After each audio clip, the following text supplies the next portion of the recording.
Rabat Tahir, âgé de 35 ans, a 13 enfants. Ils vivent ici dans le camp d'Antoub, dans l'état d'Al Jazira, après avoir fui la guerre à Khartoum il y a 5 mois. Nous vivons dans ce camp depuis mai et nous ne savons pas quand nous rentrons chez nous. L'avenir est incertain pour nous et pour nos enfants qui paient le goût de cette guerre. La situation est vraiment mauvaise et nous souffrons beaucoup. Selon l'organisation caritative Save the Children, le pays compte aujourd'hui le plus grand nombre au monde de personnes déplacées à l'intérieur de leur propre pays.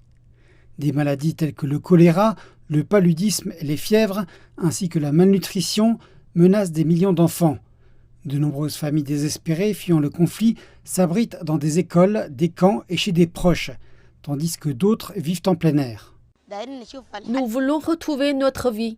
Nous voulons que nos enfants reçoivent une éducation. Nous avons tout laissé derrière nous.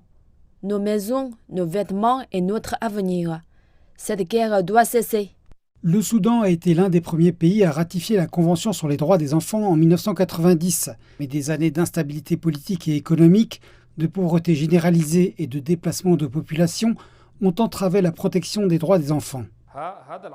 Les chiffres effrayants des déplacements d'enfants sont alarmants.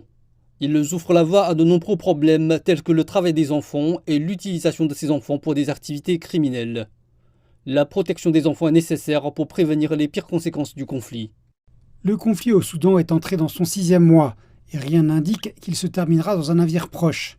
On craint que les conditions de vie des enfants et des familles n'empirent à mesure que les combats se poursuivent.